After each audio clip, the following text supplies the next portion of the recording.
नमस्कार साथियों। ओम नमः शिवाय। देखो, क्या होता है कि हर व्यक्ति राजनीति में जाना चाहता है, क्योंकि राजनीति का जो ग्लैमर है हर व्यक्ति को अपनी तरफ आकर्षित करता है। राजनीति का जो पावर है, मंत्री पद, मुख्यमंत्री पद, प्रधानमंत्री पद, इसका जो पावर है हर व्यक्ति को अपनी तरफ खींचता है। अब कौन से लोग राजनीति में जा सकते हैं या कौन से लोग राजनीति में सफल हो सकते हैं, उनकी कुंडली की चर्चा हम आज इस चार्ट के माध्यम से करेंगे। पहली चीज़ तो ये जान लें कि जो पहली शर्त होती है राजनीति में जाने की, वो क्या है कि उच्च स्थान प्राप्त करने के लिए, यदि आप राजनीति में उच्च स्थान प्राप्त करना चाहते हैं तो आपको तीनों लग्नों अर्थात जन्म के समय जो लग्न रहा हो, चंद्र लग्न और सूर्य लग्न, इन तीनों लग्नों का बली होना महत्वपूर्ण है। जैसे अगर हम बात करें केजरीवाल की कुंडली में, तो जो जन्म लग्न है वो है सिंह लग्न, और जो सूर्य लग्न है जिनमें सूर्य विराजमान है वो है कर्क लग्न, और चंद्र लग्न मंगल की लग्न है मेष लग्न। तो सूर्य जहाँ राजा है वहीं मंगल सेनापति है, और सूर्य और मंगल की युति व्यक्ति को राजनीतिक जीवन में प्रवेश दिलाता है। तो केजरीवाल की कुंडली में वही सब योग बन रहे हैं। तो पहली चीज़ तो यह है कि आपका लग्न मजबूत होना चाहिए। लग्न मतलब आपका व्यक्तित्व, इस घर का मजबूत होना, और इस घर में अगर आपके लग्न में सौम्य ग्रहों की उपस्थिति हो, सौम्य ग्रह विराजमान हो, तो आप समझ लीजिए कि राजनीति में आप जाएंगे और राजा की तरह आप जीवन भी जिएंगे। दूसरी शर्त क्या है? इन कुंडलियों में राजयोग अधिक होने चाहिए। पहली चीज़ लग्न मजबूत होना चाहिए, आपका व्यक्तित्व मजबूत होना चाहिए, आपकी कम्युनिकेशन स्किल अच्छी होनी चाहिए, आपकी जो कुछ आप ग्रहण कर रहे हैं उसको जो है लोगों के तक डिलीवर करने की आपके अंदर कला होनी चाहिए।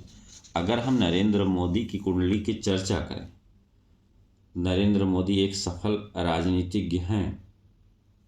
अगर हम मोदी जी की कुंडली की चर्चा करें तो हम क्या पाएंगे कि नरेंद्र मोदी की जो कुंडली है बहुत मजबूत है, और मजबूत होने के साथ साथ नरेंद्र मोदी की जो कुंडली है उसमें क्या स्थिति बन रही है ये देखेंगे। क्योंकि नरेंद्र मोदी की जो कुंडली है वो कहीं ना कहीं वृश्चिक लग्न की कुंडली है और मंगल लग्न में विराजमान है, और चंद्र मंगल योग भी बन रहा है। तो इनकी जो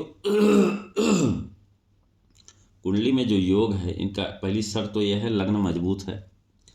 दूसरी शर्त यह है कि कई सारे राजयोग होने चाहिए। तो कई सारे राजयोग भी हैं। बुधादित्य योग इनके 11th हाउस में है, एकादश भाव में है। तो एकादश भाव होता है सोशल कनेक्टिविटी, और बुध होते हैं वाणी के कारक। अगर आपकी वाणी अच्छी है, आपका सोशल कनेक्टिविटी बहुत तेज़ी से बहुत अच्छा रहेगा, क्योंकि आप अपनी वाणी से ही लोगों को अपनी तरफ आकर्षित करते हैं, अपने भाषण से। तो नरेंद्र मोदी जब कहते हैं भाइयों एवं बहनों, तो सारी जनता जो है आंख बंद करके उनके प्रति आकर्षित हो जाती है। और शुक्र, उनके कर्म स्थान में शुक्र और शनि विराजमान है। शनि जहाँ जनता का कारक है, लोगों का कारक है, वहीं शुक्र जो है कलाकार बनाता है। इनकी वाणी में ऐसी कला है कि इनके कर्म क्षेत्र को बहुत सुंदर बना दे रहे हैं। तीसरी चीज़ यह है कि नवम, दसम और एकादश भावों का बली होना, मजबूत होना मांगता है राजनीतिक। नवम स्थान यानी कि भाग्य स्थान, दसम स्थान यानी कि कर्म स्थान, और एकादश स्थान यानी कि लाभ स्थान सोशल कनेक्टिविटी का स्थान होता है, सामाजिक जुड़ाव का स्थान होता है। ये आपके जीवन में मजबूत अगर है तो आप जान लीजिए।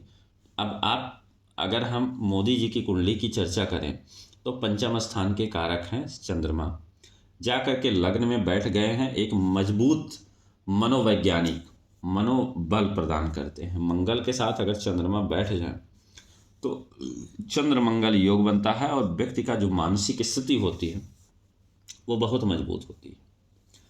अब दसम स्थान की अगर हम बात करें तो दसम स्थान के जो स्वामी हैं वो सूर्य हैं, जाकर के इनके एकादश भाव में विराजमान हो गए हैं। और दसम स्थान में शुक्र और शनि की युति, शनि लोगों को इंडिकेट करती है, जनता को इंडिकेट करते हैं। तो शुक्र कलात्मक व्यक्तित्व देता। और अगर एकादश भाव की बात करें तो बुध और सूर्य दोनों विराजमान हैं और केतु भी साथ में है। तो ऐसी स्थिति में इनका जो व्यक्तित्व है काफ़ी उभर के आता है और लोगों तक ये इनकी पहुंच बनती है। एक तरह से राजनीति की स्थितियां स्पष्ट होती हैं। और जो आपकी दशा आ रही है, मान लीजिए आप जिस समय राजनीति ज्वाइन कर रहे हैं उस समय आपकी दशा, अंतर्दशा या प्रत्यंतर दशा अच्छी होनी चाहिए। जो आपके राजयोग उत्पन्न करने वाले ग्रह हैं कम से कम उस समय उनकी दशा आनी चाहिए। और शनि की स्थिति भी अच्छी होनी चाहिए कुंडली में, क्योंकि शनि जो है अगर बली हैं और शनि जन समूह का नेता होते हैं, तो इस तरह से आपकी कुंडली का अगर इस तरह का योग है तो आप जो है आप चूँकि काल पुरुष की कुंडली में शनि देव होते हैं एकादश भाव के स्वामी और दसम भाव के स्वामी भी हैं। दसम भाव जहाँ कर्म का है, कर्म के कारक देवता हैं, वहीं एकादश भाव जो है सामाजिक जुड़ाव का है, सामाजिक बंधन का। अब दूसरी चीज, लग्न विशेष व्यक्ति का लग्न बली होना चाहिए और लग्न और लग्नेश का जो संबंध हो वो कर्क और सिंह जैसी राशियों से हो। तो अगर हम कुंडली में चर्चा करें नरेंद्र मोदी की, तो इनकी कुंडली में चूँकि कर्क लग्न के स्वामी हैं चंद्रमा, इनके लग्न में विराजमान हैं। और अगर केजरीवाल की कुंडली देखें तो लग्नेश इनके सूर्य हैं द्वादश भाव में विराजमान। तो ये भी स्थिति स्पष्ट हो रही है। और दूसरी चीज, कुछ मामलों में तुला और धनु राशियों को भी अच्छा माना जाता है। ये देखा गया है कर्क राशि का स्वामी चंद्रमा और सिंह राशि के स्वामी सूर्य सत्ता या सरकार को इंगित करते हैं। लग्न में अगर सूर्य या चंद्रमा से संबंध बन रहा है तो आप मान के चलिए आप जीवन में राजा की तरह जीवन जिएंगे। लग्न या दसम भाव पर मंगल, गुरु और शनि मंगल, गुरु या शनि, पहली चीज पहले भाव पर मंगल, गुरु और शनि, और दसम भाव पर 10th हाउस में भी मंगल, गुरु और शनि का संबंध होना चाहिए। अगर इस तरह का संबंध हो रहा है तो व्यक्ति, सभी बड़े राजनीतिज्ञों की कुंडलियों में ऐसा देखा जा सकता है। इनकी कुंडली में कुछ ऐसे योग भी होने चाहिए, जैसे महाभाग्य योग, उसके बाद महापुरुष योग, नीच भंग राजयोग, अधियोग, बासमती योग, और केंद्र और त्रिकोण। जो केंद्र है, ये चारों खाने जो हैं केंद्र हैं, 1, 4, 7 और 10, ये विष्णु स्थान होता है। और त्रिकोण का जो संबंध बनता है पंचम और नवम, इनका संबंध आपस में बनता है तो जो है व्यक्ति बहुत ही अच्छी स्थिति में आता है। आत्मकारक और अमात्य कारक केंद्र या त्रिकोण में होना चाहिए। तो इस तरह से आपने देखा कि जो राजनीतिज्ञों की कुंडली है, हमने 2 कुंडली का उदाहरण लेकर के अभी मैंने समझाया कि क्या क्या चीज़ें हो सकती हैं। तो आप भी देखिए कि आपकी कुंडली में क्या इस तरह के योग बन रहे हैं जिसकी वजह से आप कुशल राजनेता बनने की श्रेणी में आगे बढ़ रहे हों। तो आज के लिए इतना ही मित्रों, फिर मिलेंगे। तब तक के लिए ओम नमः शिवाय।